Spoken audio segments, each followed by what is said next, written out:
계속 커지고 있고요. 개미스쿨 시간에 한번 같이 들여다보시죠. 매트릭스 투자자문의 곽상준 대표와 함께합니다. 안녕하세요. 네, 안녕하세요. 반갑습니다. 네. 연말 증시가 많이 헷갈리네요. 변동성도 계속 크고요. 일단 많이 올랐으니까. 올해는. 네, 많이 올랐기 때문에 그래도 연초 대비 60% 이상 오른 시장이기 때문에 뭐 언제든지 조정은 가능했다라고 볼 수 있겠고, 이 부분이 이제 미국에서의 AI 버블론과 같이 좀 엮였고, 그 다음에 또 금리에 대한 그 불확실성 이런 것들이 같이 겹치면서 같이 흔들렸다라고 볼 수 있겠어요. 그러니까 3,800에서 4,200 사이에서 물론 이제 400포인트라는 게 한 10% 넘는 거니까 네. 변동성 되게 커 보이는데 그 사이에서 왔다 갔다 하고 있고, 특히 우리는 반도체 관련주가 삼성전자 하이닉스만 하더라도 거의 코스피 내에서 시가총액 30% 가까이 차지하다 보니까 그 변동성 더 네. 커질 수밖에 없는 거고요. 또 외국인 투자자들이 지난달에만 14조 5천억 정도를 순매도했더라고요. 네, 어마무시하게 팔았죠.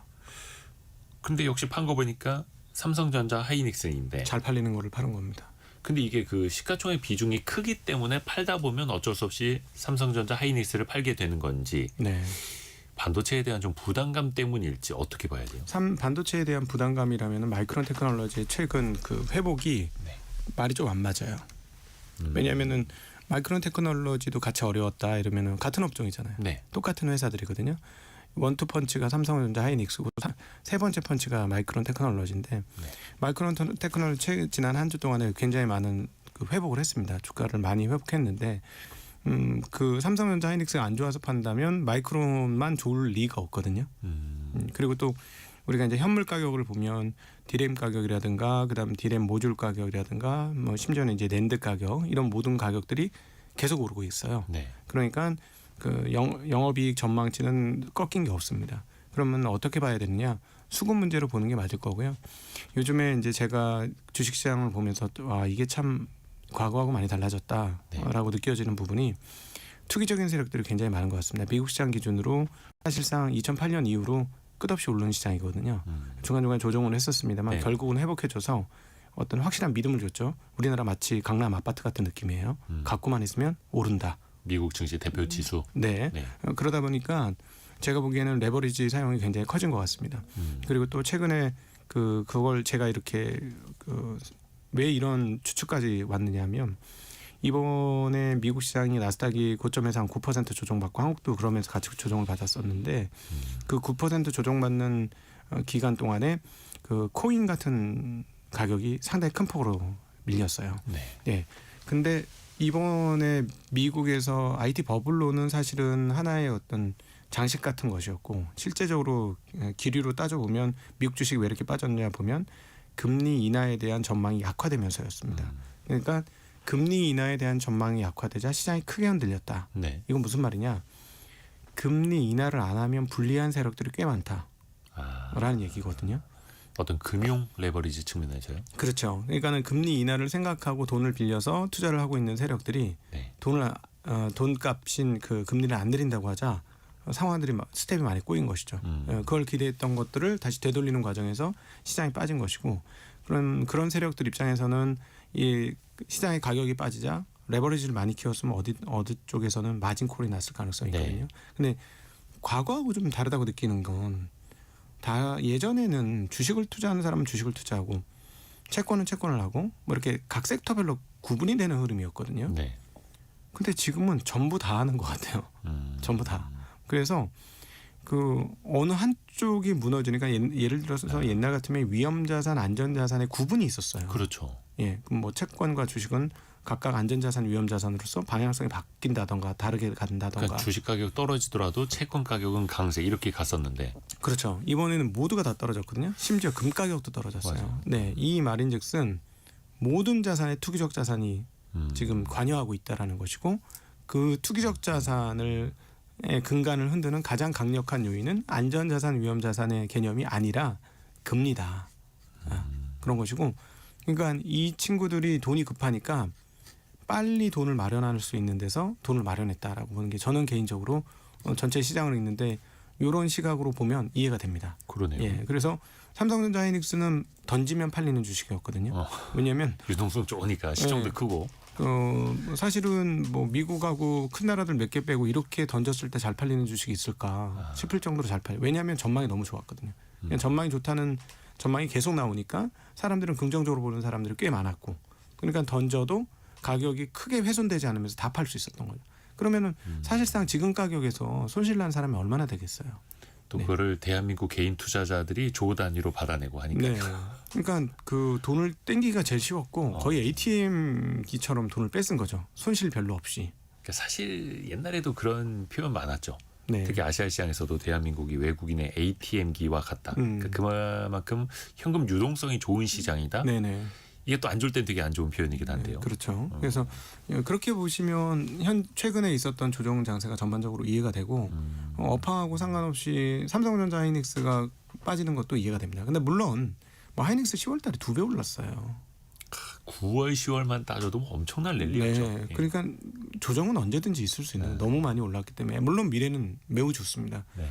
이런 얘기하면 또 어떻게 들으실지 모르겠습니다만 그 전에 랠리를 뽑았던 주식들하고는 조금 질적으로 차이가 있는 게 뭐 다른 여러 여타 그 중후장대 사업이 그 동안에 굉장히 큰 랠리를 뽑았잖아요. 네. 근데 그 반도체는 다음 분기 실적이 달라질 거예요. 그 다음 앞서 분기 실적이 달라집니다. 예, 중후장대한 소위 말하는 뭐 배를 만든다거나 이런 네, 쪽 있지 않습니까? 네. 이런 쪽은 실적이 좋아지고는 있는데 연 단위로 좋아지거든요. 연 단위로. 예. 근데 삼성전자 같은 경우는 지금 분기 단위로 실적이 좋아지고 하이닉스는 분기 단위로 실적이 좋아져요. 전년 동기 대비 몇십 %가 아니라 전 분기 대비 뭐 이렇게 큰 숫자로요. 그렇죠. 마치 엔비디아가 요즘에 분기 단위로 실적 끊는 것처럼 그렇게 실적이 좋아지기 때문에 그런 측면에서 보면 뭐 실적이 나빠서 주가 빠졌다 이렇게 보기는 조금 어려울 것 같습니다. 그렇죠. 그 또 근간이 되는 뭐 DRAM 가격이라든지 네. 낸드 플래시 메모리 가격도 최근에 가파르게 또 오르고 있기 때문에 그래서 어떻게 보면은 금리나 영향을 많이 받는 투기적 자본들이 좀 빠지는 과정에서 시장의 변동성이 커졌다 이렇게 이해할 수 있다. 그러니까 왜 그거를 핫머니, 네. 뜨거운 돈, 핫머니라고 하지 않습니까? 네. 핫머니 빠지고 뭐 리얼머니나 들어온다 이런 표현들이 최근에 좀 있더라고요. 그러니까는 이해가 안 되는 그 수급 구조가 하루에 3조 팔고 뭐 전기전자만 2조씩 팔고 그 다음 날 다시 매수가 들어와요. 그다음 또 팔아요. 이게 뭐냐면 주체가 다르다는 얘기예요. 매도 주체와 매수 주체가 다른 겁니다. 같은 외국인이 아니다. 네, 외국인이라도 우리가 외국인 하면 한나라 뭉뚱거려서 그 한 주체라고 생각하지만 그렇지 않습니다. 그렇죠. 네. 그 요게 어떻게 보면 이제 결론일 수도 있는데 12월 되면 항상 따라붙는 질문이 되기도 합니다. 네. 산타랠리가 과연 있을 것이냐. 물론 뭐 우리 시장은 올해 한 해 가장 많이 올랐고 뭐 IT 관련주는 9월, 10월에 무섭게 올랐으니까 산타랠리까지 바란다는 건 욕심일 수도 있겠으나 네. 그래도 왜 연말 증시가 이제 좋게 끝나는 거랑 또 다르지 않습니까? 네. 이 산타랠리는 그 투자자들이 만드는 환상인 건 맞는 것 같고요. 예. 그럼에도 불구하고 한국은 이번에는 있을 것 같습니다. 왜냐하면은 지난 주말에 아주 중요한 뉴스가 있었는데요. 네. 배당소득 분리과세 뉴스가 나왔습니다. 네. 이 배당소득 분리과세가 지금 뭐 그 30%다 해가지고 기존에 뭐 25%를 강력하게 좀 바랬던 투자자들 입장에서는 이게 뭐야라고 생각하실 수 있는데 네. 내용을 따져보면 30억 이상의 배당을 30%의 배당소득 분리과세를 하는 분들은 네. 50억을 받는 분들이에요. 50억을 초과해서 배당을. 근데 한국의 배당 그 율이라는 게 2%가 채 되지 않습니다. 평균적으로 보면. 그러면 50억을 넘게 배당을 받으려면 3천억 정도는 있어야 된다는 거예요. 주식이. 네, 그러면 우리나라에 3천억 이상 주식을 가진 사람이 얼마나 될까? 그냥 뭐 기업의 대주주, 네. 대기업의 대주주 일부 그렇죠. 정도죠. 네, 그러니까 기획재정부의 발표에 의하면 한 100명 정도 수준이다라고 하거든요. 물론 이제 그 대주주가 세금 내는 게 아까워서 배당을 안 줄 수 있다 이렇게 볼 수 있겠지만 기존에 이제 49.5%라는 점을 감안해 보면 33% 수준이 무작정 이거 말도 안 되는 뭐 그런 수준은 아닌 것 같고요. 세율이. 네, 그리고 그 외에 이제 다수의 일반적인 대주주 외에 그 일반적으로 소득이 있는 사람들 입장에서는 종합과세 안 된다는 건 굉장히 큰 매력입니다. 네, 그래서 그런 쪽에서의 매수 자금 들어올 가능성은 매우 높고 이미 지금 뭐 아침에 잠깐 반짝하는 분위기 그리고 주말에 반짝했던 분위기가 뭐냐면 배당 많이 주는 주식들이 조금 반짝하기 시작했어요. 예, 그래서 이런 어떤 정책적인 그 뭐랄까 주식시장으로의 그 전환 이 부분들은 내년도까지 계속 이어질 수 있는 대목이라서 그렇죠. 12월에 그 부분들은 좀 긍정적으로 보고 한국 주식시장도 정책이 밀어준다는 측면에서 보면 그렇게 나쁘게 안 봐도 될 것 같습니다. 네. 그리고 그 배당 소득 최고 세율이 50억 원 초과분에 대해서 30%인 거지 50억 원 이하까지 받는 거에 대해서는 25%가 적용되다 보니까 대주주 입장에서도 예를 들어서 내가 배당으로 60억을 가져가겠다. 네. 그럼 50억까지는 25%고 네. 50억을 초과한 10억에 대해서만 30%니까 어떻게 보면 또 이제 절세 수단이 될 수도 있고 그러니까 대주주 입장에서는 그럼 우리 회사 배당 많이 늘립시다. 네. 하면서 또 다른 일반 소액 주주들에게도 또 배당이 많이 또 돌아갈 수도 있는 그럼요. 거죠. 네. 이게 선순환이 될 거라고 보시는 거. 근데 이게 네. 3년 일몰제더라고요. 조세특례 제한법으로 이거를 하기로 해가지고 예. 효과를 또 봐야 된다는 것 그렇죠. 아니겠습니까? 그래서 혹시나 이 방송을 들으시는 대주주분들은 네. 일몰 안 시키려면 배당을 많이 하셔야 됩니다. 자신들이 또 네. 배당 소득세 많이 안 내고 세이브하려면 네네. 배당을 또 꾸준히 늘려가는. 배당을 좀 늘리셔야지 일몰이 안 되고 계속 갈 거고 그리고 그 사실은 요 제도가 있어도 일몰 안 되고 계속 또 연장되고 이런 경우는 있으니까요. 뭐 그런 걸 기대하시는 분도 있긴 한데 어쨌든 실제로 배당이 좀 늘어난다는 걸 보여줘야 그 정책에 대한 효과가 좀 장기화 될 것 같습니다. 네. 그렇죠. 그래서 뭐 전년 대비 배당을 10% 이상 늘리거나 아니면 배당 성향 40% 이상이거나 이런 기업들이 이제 적용을 한다라는 건데 근데 100만 원 남겼을 때 40% 이상을 배당한다라는 거 사실 그게 쉽지는 않아요. 또 장치 산업 이런 투자를 계속해야 하는 산업에서 그럼요. 근데 이제 그 사실은 40%가 전부 아니고 25%인데 전년 대비 좀 많이 그쵸. 주는 10% 기업들도 늘리는 있으니까 기업들. 그거는 뭐 요인이 분명히 있다라고 봅니다. 40%는 말씀하신 대로 그럼 배당을 주다 어떻게 할 거냐, 뭐 사업하라는 얘기냐 말라는 얘기냐라고 생각하실 수 있지만 네. 한국에서는 한번 거쳐야 될 어떤 그런 의뢰 과정이다라고 생각합니다. 왜냐하면 그 주식을 상장했으면 주주들한테 배당을 주는 게 당연한 거다라는 인식은 좀 가질 필요가 있을 것 같아요. 한국은 그 개념이 너무 없는 것 같고요. 미국 같은 경우는 사실 이번에 버블 논쟁에서의 하나의 어떤 개념적 핵심은 뭐냐면 제가 파악했던 이 주주자본주의와 강력한 주주 환원 때문에 이번 이슈가 또 불거진 거라고 저는 개인적으로 보고 있거든요. 네. 왜 그러냐면 그 현재 AI 관련된 기업들이 얼마나 지금 이번 소위 말하는 AI 장비 경쟁, 군비 경쟁이라고 표현되는 이 일에 목을 걸고 싸우고 있냐면 그 최고의 기업 중에 하나인 그 구글의 세르게이 브린이 네. 뭐라고 얘기했냐면 이번 AI 그 경쟁에서 뒤처질 거면 파산하는 게 낫다. 오, 세네요. 이렇게 표현했어요. 그러니까 한번 생각해 보세요. 뭐 재산적으로는 부러울 게 하나도 없고 아마 손자까지도 대대손손 잘 먹고 잘 살 수 있는 만큼의 부를 일군 사람이 예. 파산을 각오하고 AI 투자를 하겠다. 이런 상황입니다. 아니 그런 말을 네. 웬만한 국가의 GDP보다도 큰 시가총액을 가진 기업들이 네.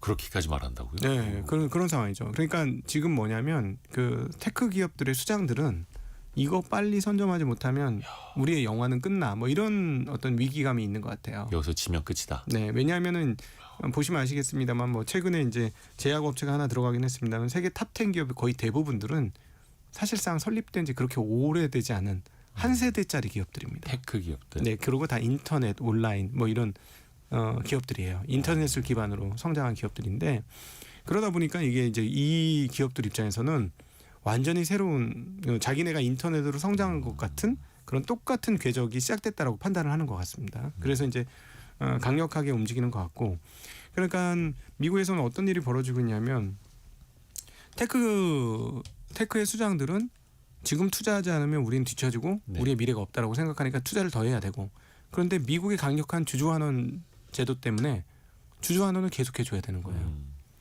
그러니까 우리나라 같으면 아마 이렇게 설득할 수 있을 것 같아요.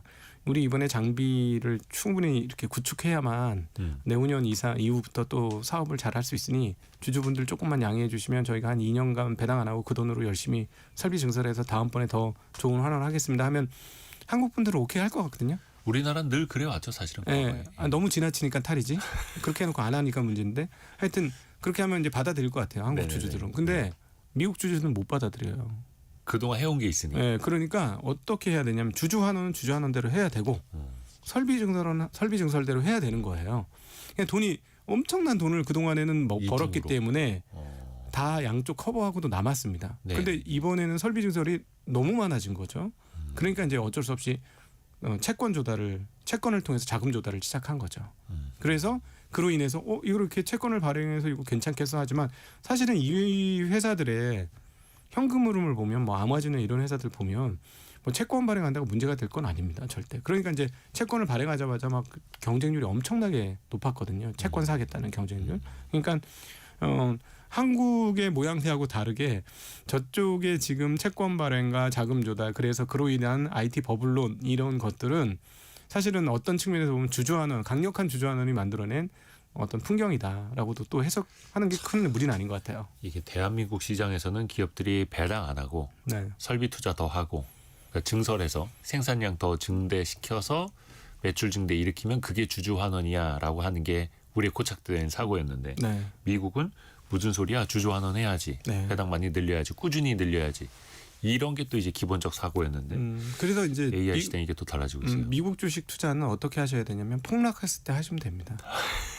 예, 폭락하면은 예. 회복을 시켜줘요. 웬만큼 이제 사업이 어그러지지 않는 한은 회사가 알아서 회복을 시키려고 노력을 합니다. 아, 그렇죠. 근데 우리는 항상 지금도 많은 분들이 사천이니까 빨리 탈출해야 되지 않아? 제가 끊임없이 받는 질문 중에 하나거든요. 왜냐하면 실적이 좋았을 때 탈출하지 못하면 그대로 물려가지고 장관 세월 동안에 정말 슬픔을 안고 살아가야 되는 그런 흐름들이 있거든요. 사이클 산업들이 많아서. 네, 그러니까 뭐 주가에 대해서 기업들도 뭐 전혀 별로 신경을 안 쓰는 듯하고 그리고 뭐 배당이나 주주환원을 어려운 기간에 많이 주는 것도 아니고 뭐 그러다 보니까 그 궤적이 달라져서 한국 사람들이 그걸 경험하고 나니까 미국 주식에 대한 신뢰도가 굉장히 높아졌다. 그렇죠. 이렇게 볼 수 있죠. 그러니까 물리더라도 배당을 받으면서 기다릴 수 있는 네, 투자처가 있는 거고 그렇죠. 한번 물리면 거의 끝장나는 투자처가 있었는데 사실 그럼 우리도 이제 조금씩 바꿔나가는 거고 그 가운데서는 배당이란 네. 주주환원 제도가 분명히 도움이 되겠죠. 그럼요. 그래서 과거에 우리나라는 왜 개인 투자자들이 주식을 보유하는 평균 기간 2달이 안 된다 막 이랬잖아요. 근데 좀 배당 좀 늘어나고 배당 소득도 분리과세가 되고 하면 샀다 팔았다 하는 네. 이런 투자 문화도 좀 시간은 물론 필요하겠습니다만 조금씩 달라지지 않을까요? 달라질 수 있을까요? 사실은 우리가 샀다 팔았다 뭐 단축말로 사팔 이러는데 네. 그거 많이 해갖고 결과가 좋은 분들은 거의 없어요. 이 혹시 청취자분들은 엉덩이로 그냥 누르고 가시는 게 제일 좋습니다. 그러니까 영리하게 사고 팔고 하시는 게 결국 결과가 좋지 않고요. 이제 이런 배당 환원에 대한 소득에 대한 세금 혜택이 네. 일부 지워지고 있으니까 혜택이라기보다도 세금적 부담이 좀 줄어드니까 네. 이렇게 되면은 그 많은 분들이 이제부터는 좀 장기로 가지고 갈 가능성이 높아요. 예, 그래서 투자를 좀 배당 중심으로 한번 해보시는 거를 좀 저는 개인적으로 강력하게 권유를 하고 있습니다. 그렇죠. 그러니까 왜 노후 대비로 펜션 같은 거 지어서 네. 꾸준한 현금 흐름을 만드시려는 것도 있고 왜 펜션이 연금이라는 그 영어 뜻이기도 하잖아요. 네. 아니면 뭐 리츠라든지 아니면 부동산 월세 임대소득 같은 거 만드시려는 분들이 있는데 오히려 주식을 사서 노후를 준비할 수 있는 그런 또 시대가 또 열릴 수도 있을 테고. 아니 제가 그래서 그런 상상을 하면 이런 얘기를 해요. 예. 자, 수원 그다음에 용인, 화성 여기가 네. 따지고 보면 어디의 배후 도시냐? 전 삼성전자의 배후 도시라고 감히 말씀드릴 수 있을 것 같거든요. 물론 그 동네 사시는 분은 기분 나쁘실지 모르겠지만 그 동네에서 삼성전자가 없으면 그거를 얘기할 수 있느냐? 최근에 이제 청주, 이천, 또 하이닉스 그리고 또 뭐 에코프로 이런 회사들이 상당히 많은 매출과 그로 인해서 그 주변 그 지역들이 같이 좀 좋아지는 그렇죠. 거거든요. 뭐 일자리도 그렇고 상권도 그렇고. 그러니까 사실은 건물 한 채에 의지하는 것보다 큰 기업에 의지하는 게 훨씬 더 나은 선택일 수 있습니다. 근데 이제 이거에 대한 믿음을 줘야 돼요, 기업들이. 그렇죠. 예, 아직까지 한국은 그 믿음을 안 준 거죠. 그러니까 이 회사는 이제 계속 배당을 준다. 이런 믿음이 있으면 주가가 좀 흔들리더라도 견딜 수 있거든요, 주주들이. 예, 그래서 한국 그 좀 풍토는 빨리 바뀌어야 됩니다. 미국식으로. 저는 요즘에 이 미국 시장에 한국 시장이 60%가 넘게 올렸고 미국보다 2배가 넘게 올랐음에도 불구하고 끝없이 지금 미국 시장으로 돈이 빠져나가서 환율까지도 이 해외 투자 때문에 약세인 뭐 이런 얘기가 나오지 않습니까? 야 이거 이번에 뭐 좀 그 뭐랄까 상법 개정하고 정책적 그 변화 없었으면 우리나라 주식시장 멸망했겠구나. 이런 상상이 번뜩번뜩 들어서 깜짝깜짝 놀래요. 큰일 날 뻔했구나 진짜 한국. 그나마 뒤늦게라도 지금 이렇게 해서 이런 식으로 한 3, 4년 이렇게 유지가 된다면 네. 이제 그때는 한국 분들이 한국에 대한 주식 생각하는 게 좀 달라질 수 있을 것 같아요. 근데 이제 막 1년밖에 안 했기 때문에 좀 장기간에 어떤 이런 주식시장에 대한 어떤 정책이 좀 필요하지 않겠냐. 한국의 중산층을 위해서라도 그리고 한국의 연금을 위해서라도 그럴 필요가 있다라는 생각을 좀 많이 하고 있습니다. 그렇죠. 그래서 장기 투자가 가능한 시장으로 또 이거는 기업들도 같이 변해가야 하는 거고요. 물론 이제 어쩔 수 없이 대외 경기 타면서 좀 순환 구조에 있는 그런 산업은 있겠으나 주주 환원을 또 꾸준히 늘려나가면 될 테고요. 저는 최근에 놀랐던 게 미국의 그 제너럴 모터스 GM 있지 않습니까? 거기 주가가 사상 최고치더라고요. 네. 물론 이제 관세 장벽으로 이제 보호받는 것도 있겠으나 4년 연속 배당을 계속 늘려가고 있고 네. 자사주를 꾸준히 이제 매입을 하고 있고 이러면서 또 역시나 주주 환원이 통한다라는 거. 거기가 또 대단히 뭐 성장 산업은 아닙니다만 주주 환원이 중요하죠. 그러니까 이렇게 보시면 돼요. 연기금들은 예. 뭐랄까 그 투자를 해서 차익을 얻는 것보다 더 중요한 게 꾸준히 뭔가를 받는 게 더 중요해요. 자신들도 꾸준히 남들한테 뭔가를 가입자들한테 예. 연금으로 돌려줘야 하기 때문에 이 투자하는 쪽도 시세 차익보다는 오히려 꾸준한 뭔가 배당이 중요합니다. 그러니까 예를 들자면 가장 연기금 입장에서 베스트 케이스는 뭐냐면 매우 저렴하게 사서 시가 배당률을 높게 산 주식이 이익이 증가해서 배당이 조금씩 늘어나는 거. 그 그림이 제일 좋아요. 그럼 연기금들은 팔 필요가 없거든요. 그렇죠. 팔 필요가 없죠. 예, 예, 그냥 세상 좋은 거거든. 왜냐하면 우리는 우리한테 가입자들한테 연평균 뭐 예를 들어서 뭐 3.5%씩 해줘야 돼. 뭐 이런 개념이면 네. 뭐 5% 시가 배당에 샀는데 이 회사가 이익과 매출이 증가해서 나중에 내가 산 가격이 한 7.5% 준다. 그렇죠. 이는 너무 땡큐거든요. 예. 그리고 또 주가도 올라 있어서 평가 이익도 있고. 네, 그렇죠. 그래서 사실은 그 우리나라가 정책적으로 이 배당이라든가 이런 그 기업들의 문화를 바꿔야 되는 이유 중에 하나가 우리나라의 국민연금이라든가 각종 연기금들을 지키기 위해서도 그런 정책적으로 그런 좀 방점을 좀 찍을 필요가 그렇죠, 굉장히 그렇죠. 강력하다라고 생각하고 있습니다. 지인숙님이 펀더멘털이 중요하지 않나요? 이렇게 보내주셨는데 뭐 펀더멘털이 이제 기초 체력 이렇게 우리가 번역을 할 수 있을 텐데 너무나 기본인 거죠. 그거는 예를 들어서 뭐 배당 투자 어디에서 빚내 가지고만 배당을 해준다 이러면 안 되는 거고 네네네. 기업이 기본적으로 또 사업 이익을 또 잘 내고 있어야 된다라는 거고요. 한국은 펀더멘털 대비 저평가죠. 예, 지금 뭐 마이크론 테크놀로지 아까 말씀드렸습니다만 마이크론 테크놀로지가 훨씬 비싸잖아요. 이익은 훨씬 적은데. 고평가를 받고 있죠. 네. 미국에 있어서. 그래서 미국은 이익 대비 보통 한 23배 이상을 다 받고 있고 한국 같은 경우는 지금 저희가 이제 삼성전자 하이닉스 뭐 조정 받으니까 이제 끝난 거 아니냐 할 때 그렇게 크게 걱정하지 않는 이유는 네. 내년도 이익 대비 10배를 안 해요. 현대 주가가 내년도 이익 전망 대비. 그러니까 주가 수익 비율이. 네네. 그리고 또 최근에 아까도 말씀해 주신 것처럼 D램이라든지 낸도플래시 메모리 가격이 또 엄청나게 오르고 있고 HBM은 여전히 잘 팔리고 있고 그렇습니다. 실적이 좋아지고 있고. 근데 서학개미들은 오히려 엔비디아를 더 많이 샀더라고요. 자, 지난달에만 8조 원어치 순매수를 했어요. 미국 주식을. 네. 그 중에서도 엔비디아를 집중적으로 매수하고 있고 뭐 AI 버블론과는 좀 별개 아니겠습니까? 네. 이런 행동이면. 네. 엔비디아에 대한 그 변론 하나와 네. 왜 그런가에 대한 현상에 대한 언급 하나를 하는 게 좋을 것 같아요. 네. 엔비디아 이번 실적은 매우 좋았습니다. 매우 좋았고 현재 이 정도 추세의 이익이라면 뭐 지금 주가가 아주 저렴한 주가는 아니지만 그래도 그동안의 흐름으로 봐서는 지켜줄 수 있는 정도 수준의 실적을 냈다 이렇게 네. 볼 수가 있는데 여러분이 꼭 기억하셔야 될 게 뭐냐면 주식 시장에서 제일 좋아하는 산업 구조가 뭐냐면 독점이에요. 그렇죠. 압도적으로 좋아해요. 주식 투자자들은. 근데 그럼 반대로 제일 싫어하는 게 뭐냐면 경쟁입니다. 예, 그래서 독점이 계속된다고 할 때 그 독점하는 기업에 대한 프리미엄을 굉장히 많이 주고요.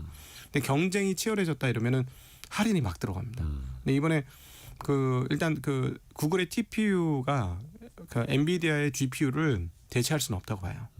근데 아시다시피 지금 폭증하고 있거든요. AI 데이터 센터의 투자가. 그렇죠. 지금 뭐 7천억 달러?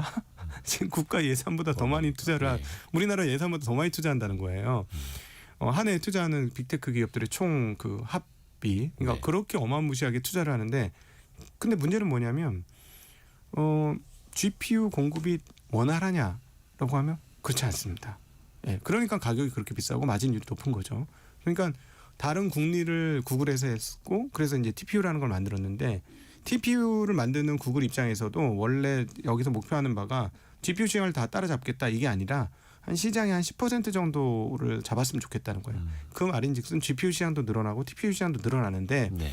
시장은 어떻게 인식한 거냐면 독점에서 일부 경쟁 체제로 바뀌었구나라는 거죠. 그래서 그 엔비디아의 실적이 갑자기 여기서 잘못되거나 꺾이지는 않을 것 같습니다. 현재 설비 증설 추세로 보건데, 근데 문제는 그 경쟁자가 생겼기 때문에 투자자의 시각이 바뀐 것이다.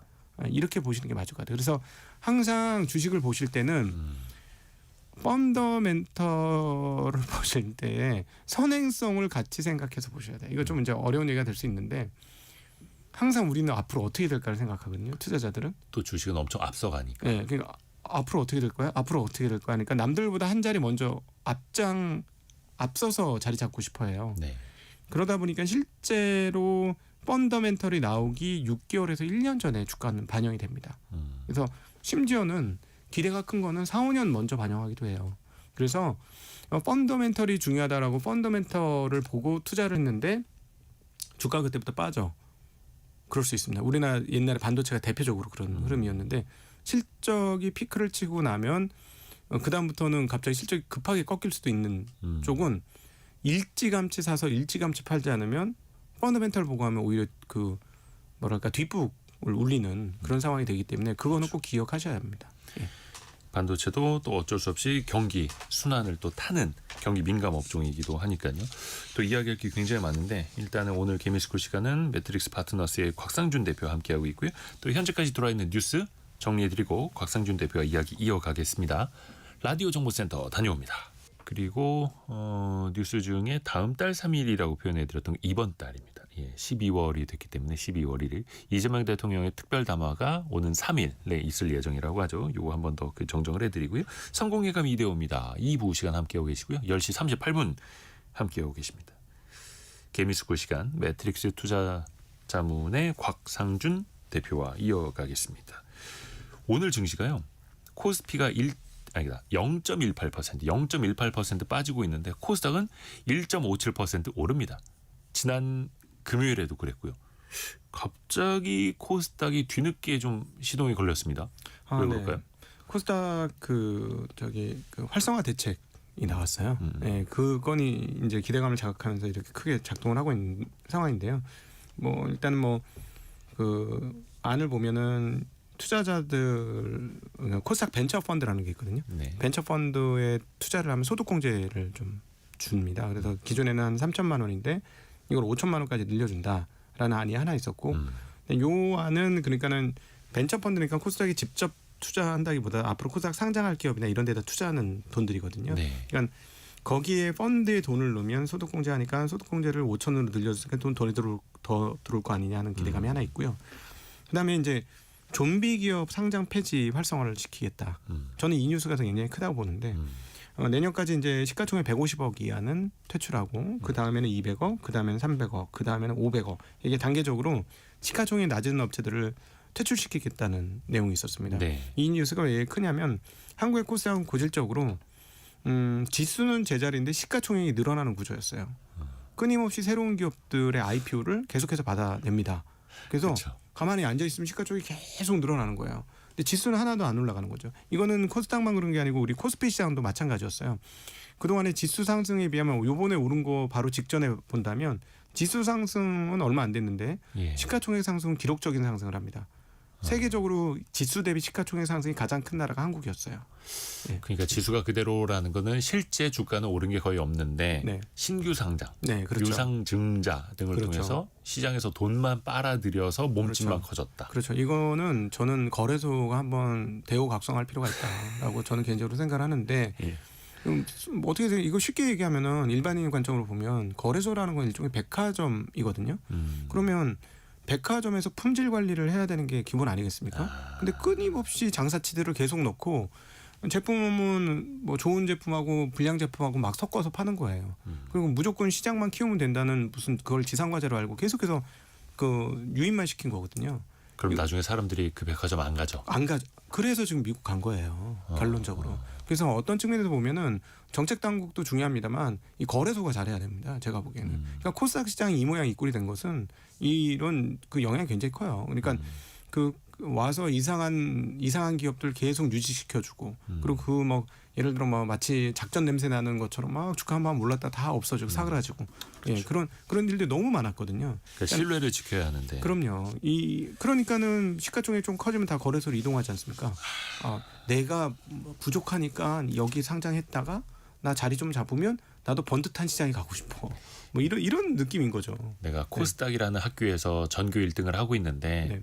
나 솔직히 이 학교에서 1등하는 것도 창피해. 네, 그렇죠. 그러니까 더 공부 잘하는 더 우등생 많은 학교 가서 전교 한 20등, 30등 할래요. 네. 이렇게 선택하는 기업들이 많다는 거죠. 그렇죠. 물론 뭐 가는 학교가 우등 학교는 또 아니라고 봅니다만 네. 거래소 학교도 뭐 코스피 두고 말씀하시는 네, 거죠. 코스피 학교도 뭐 그다지 좋은 학교는 아닌 것 같아요. 저희가 보기에는. 그러니까 이 네. 거래소가 좀 이 부분에 대해서 좀 전향적으로 이제 이거 사실 굉장히 좀 정향적인 부분입니다. 뭐냐면은 그 퇴출을 시키겠다. 좀비 기업을 퇴출시키겠다. 사실은 시가총액 150억 만들 수 있는 회사들은 뭐 매출이나 이익이 거의 굉장히 미미하다라고 거의 보시면 없다는 돼요. 뜻이죠. 오히려 적자도 많이 나고. 그러니까 그런 기업들을 아예 처음부터 상장을 안 시키도록 좀 노력하고 번듯한 기업들로 정말 쉽게 얘기하면 백화점 품질 관리하듯이 명품관으로 만드는 그런 개념으로 좀 거래소가 좀 대응을 해야 하지 않겠느냐라고 보여집니다. 어쨌든 제 생각에는 뭐 이 부분으로 인해서 지금 시장이 활성화되고는 있는데, 근데 약간 이렇게 뭐 테마주가 올라가듯이 뭐 이런 이슈 때문에 막 반짝하는 이런 흐름은 오래 못 가요. 그래서 근원적인 그 변화를 바꿀 필요가 있다. 그래서 기업들이 거기 안에 있는 기업들이 좋아야 돼요. 예, 그런 기업들을 많이 유치하고 그리고 아닌 기업들은 걸러내고 이걸 좀 알아서 해줘라. 그래 아니 사실은 상장되어 있으니까 믿고 투자했다가 덜커덩 걸리고 이러면 사실은 투자자들은 이 백화점 믿고 들어갔는데 이거 뭐야 물건이 다 불량이네 이러면 그 다음부터는 다시는 찾기 싫죠. 그러니까 어느 정도 수준의 품질 관리를 해주셔야 합니다. 제가 보기에는. 근데 저도 그 상장 폐지되는 기업들 취재 정말 많이 했습니다만 한 2010년대 후반에는 상폐되는 기업들이 거래소 상대로 막 소송을 걸기도 하고 네. 정부 앞에 찾아가서 시위 많이 벌이고 하니까 상장 폐지를 당하는 사람들이 많아지는 그 원성 높아지고 시위 늘어나니까 정부가 그러면 그 유예 기간은 2년까지 두자. 네. 올해 재무제표에서 감사 의견을 적정히 못 받았으면 다음에 감사 의견이라도 제대로 받아올 때까지 기다려주자 이러니까 무슨 뭐 거래 정지가 2년도 넘게 가는 거예요. 막 네. 소송하고 하면 3년까지도 가고. 그러니까 그런 좀비 기업들이 막 2년 3년 시장에 있었는데 지금은 다시 좀비 기업들이 바로바로 퇴출되게 상장 폐지 많이 시키겠다라고 하지만 정작 나중에 많은 투자자들이 나 그것 때문에 상폐당했다. 내 재산 날아갔다. 물어내라라고 하고 막 들고 일어나면 또 그때 정부는 어떻게 할 것인가. 사실 이게 돌고 돌더라고요. 아니 그 전에 네. 뭐 예를 들어서 2년 연속 적자가 났는데 그거 분석하면 되잖아요. 네. 그거 뭐 거래소처럼 거래소 직원들 월급 많이 받습니다. 그러면 그 사람들 써가지고 재무제표 분석해서 현금으로 분석하면 돼요. 현금 흐름이 나빠지는 기업은 투자 유의를 띄우면 됩니다. 네, 그렇죠. 투자 유의라 그러면서 예를 들어 현금이 말라가고 있다. 라든가 아니면 적자가 지속되고 있다. 뭐 이런 것들 아니 어떤 백화점에서 품질 관리를 안 합니까? 어떤 기업이 자기 제품의 품질을 관리 안 하고 그냥 마구잡이로 내놔요. 그러니까 그렇지 않거든요. 그래서 저는 이거는 뭐 딜레마입니다. 이건 말도 안 되는 얘기예요. 할 수 있어요. 그렇죠. 하면 됩니다. 왜 그런 거 있지 않습니까? 올림픽 기업이라는 올림픽 종목이라는 왜 4년 연속 적자면 관리 종목이고 5년 연속 적자면 시장에서 상장 폐지되기 때문에 네. 그 4년차 혹은 5년차 되기 직전에 뭐 진짜 하다못해 분식집이라도 인수를 해서 막 이익을 내려고 하는 네. 이런 경우도 있고 해서 뭔가 항상 빠져나갈 구멍들은 있는데 그래서 또 투자자들이 정량적인 정성적인 분석을 또 하면서 또 투자를 하셔야 되는 거고요. 그 아까 코스닥 1등 기업이 자꾸 이제 코스피로 네. 이전한다, 이전 상장한다라는 이야기할 때 사실 알테오젠이 지금 이제 코스닥의 시가총 1위 기업인데 여기도 지금 코스피로 이전한다고 하지 않습니까? 네, 대주주도 원하고 소액주주도 원한다는 뉴스가 들리고 있습니다. 소액주주들이 또 먼저 막 가라고 하는 거죠. 네, 그러면은 이런 기업들이 계속해서 이어지면 사실 기억을 더듬어 보면 네이버, 카카오, 셀트리온도 네, 코스닥 대장주였다가 코스피로 이사를 간 케이스죠. 네. 그러면 남아있는 코스닥은 어떻게 해야 할 것인가? 이게 말씀해 주신 것처럼 체질 개선을 계속 해야 하는데 네. 그럼 또 투자자 입장에서 보면은 코스닥에서 우량한 기업을 투자하는 그 선택지도 그러면 좁아질 수밖에 없는 거잖아요. 그러니까 조금 예를 들어 종목은 기업들은 숫자가 이미 엄청나게 많아요. 코스닥 훨씬 더 많죠. 네, 훨씬 코스피 많아요. 한 2배 네. 정도 되죠. 근데 예를 들자면 이런 거죠. 미국에서 우리가 S&P 500이 사실은 주력 지수지 않습니까? 거기 500기업들이. 네. 근데 우리가 나스닥 100을 그 도외시하거나 오히려 무시하지 않잖아요. 그럼 나스닥을 운영하고 있는 그 거래소가 시장 관리를 잘한 겁니다. 그거는. 그러니까 우리나라도 만약에 코스닥을 아주 잘 관리를 했으면 굳이 거래소로 떠날 필요가 없는 거예요. 코스닥에 남아서 자금 조달도 잘 되고 여기 있는 게 사람들한테 더 많은 그 이슈가 되고 그다음에 더 많은 돈이 거래소보다 코스닥에 들어온다면 그럼 좋은 거죠. 그러니까 정 안 되겠으면 우리 그 예를 들어서 OTC 시장도 있고 여러 가지 코넥스 시장도 있지 않습니까? 그러니까 코넥스 시장을 좀 더 발전시키고 자기는 이런 기업은 저희 여기 못 들어와요. 그냥 코넥스 시장 있으세요. 그러니까 전문 네. 투자자들의 영역에서 네. 그러니까 그 코스닥 시장에서 한번 그 단호하게 생각을 할 필요가 있어요. 그리고 이걸 기준을 높게 세워서 예를 들어 향후에 무슨 정치적 입김이 들어와서 문을 열어준다 이런 거 없이 우리는 이 기준 아니면 안 돼요. 그래서 지금 무슨 얘기가 나오냐면 아예 민관화 해라. 민관화. 그럴 거면. 민간 기업이 누가 얘기한다고 해서 문 열어주고 이렇게 하기 힘들잖아요. 이익을 내려면. 그렇지 않습니까? 그러니까 차라리 민간화하는 게 훨씬 낫겠다. 민간 자본이 좀 들어가서 경쟁력 있는 시스템을 좀 만들자 하는 논의도 사실 한번 해볼 필요가 있다고 생각합니다. 근데 사실 이제 코스닥 활성화라고 하고 적자 기업들 여럿을 이제 상장을 시켜준 이유 중에 하나가 그래야지 벤처 투자 자본이 돌고 네. 많은 기업들의 또 투자가 이루어지고 또 그 자금을 상장시키면서 회수해야 그 돈으로 또 다른 벤처 기업들에 투자하고 뭐 이런 선순환을 그 이른바 좀 바랬던 것들이 있는데 사실 그게 좋은 선순환은 또 아니라는 게 또 그렇죠. 입증이 되고 선순환이 아니고 악순환이 된 거고 그렇게 하고 싶으면 시장 전체를 키워야죠. 시장 전체가 키워서 여기서 돈을 많이 벌고 나면 사람들이 다른 어이구 나 돈을 좀 많이 버는데 이번 번 돈으로는 뭐 조금 위험한 거 한번 해볼까 이런 생각도 들잖아요. 근데 뭐 들어오는 쪽쪽 사실은 코스닥은 지난 20년간 하락의 역사였습니다. 2000년 고점이 몇 포인트인지 아십니까? 2,900이 넘었죠. 2,900이 넘었어요. 그게 지금 25년간 쪼그라들어가지고 800포인트, 900포인트 하고 있는 겁니다. 그러니까 생각해 네. 보시면 25년 전에 3분의 1 토막이라는 거 여전히. 그럼요. 그때는 이제 ETF라는 게 없었지만 예를 들자면 30년간 ETF 투자했다고 가정을 하면 30년간 3분의 1 토막 나가지고 회복을 못하는 거예요. 이런 시장의 세상이 어디 있어요. 그러니까 당연히 안 하지 투자를. 네. 그러니까 해서 뭔가 상장시켜놓고 기존 투자금을 회수시키는 그 시장이 아니라 네. 건전하게 같이 이제 성장할 수 있는 그런 시장으로 또 이제 그러니까 바꿔나가야 되는 거고요. 아니 제가 어떤 백화점이 예. 판매자 위주로 돌아갑니까? 소비자 위주로 돌아가지. 그렇지 않습니까? 근데 우리나라는 완전히 판매자 위주로 돌아간 거예요. 지금까지. 소비자는 그냥 등한시한 거지. 그러니까 이제 소비자 우대해주는 미국으로 다 넘어가자. 이게 훨씬 낫다. 요즘도 끊임없이 사람들이 그래요. 아이고 한국 올랐어. 아유 그래도 필요 없어. 그냥 미국이 최고야. 이런 얘기나 왜 이런 얘기까지 들어야 합니까? 네.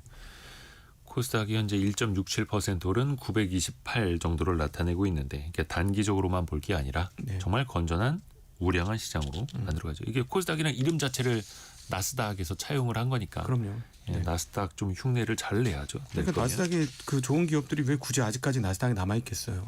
그럼요. 네. 오히려 나스닥이 더 커지고 있어요. 네, 그러니까 그거는 시장을 관리를 잘한 겁니다. 그러니까 우리도 좀 배워야 돼요. NYSE 뉴욕 증시보다 네. 나스닥이 더 커져가고 있고 비트코인 이야기를 좀 해볼까요? 최근에 비트코인도 좀 많이 올해 상승분을 많이 반납을 해갖고 거의 1분밖에 남지 않았습니다만 폴 크루그만 교수가 그런 말을 했습니다.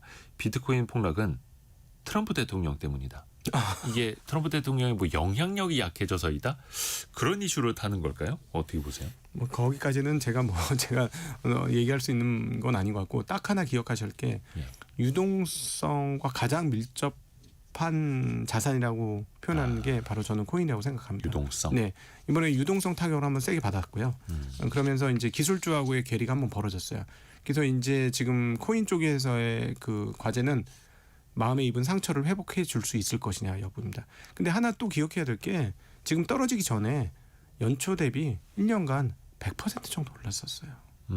거의 많이 올랐죠, 많이. 네, 굉장히 많이 오른 자산이에요. 네. 그래서 오히려 좀 조정을 받는 거다라고 보시면 되는데 이걸 자꾸 이제 투자하시는 분들 입장에서 보면 왜 안 올라, 왜 끝도 없이 오르기를 원하는데 세상에 그런 자산은 없습니다. 네. 근데 유동성에 굉장히 영향을 많이 받는다. 그건 꼭 기억하시면 좋겠어요. 그렇죠. 그리고 미국 시간으로 12월 10일에 미국 연준에서 또 기준금리 결정이 한 차례 있고 아마 우리 시간으로는 11일 목요일 새벽에 알게 될 텐데 뭐 이번에는 또 금리 인하 확률이 또 높다고 하니까요. 그것도 같이 한번 지켜보시죠. 매트릭스 투자자문의 곽상준 대표였습니다. 고맙습니다. 네, 감사합니다. 1253님이 문자 늘 보내는데 잘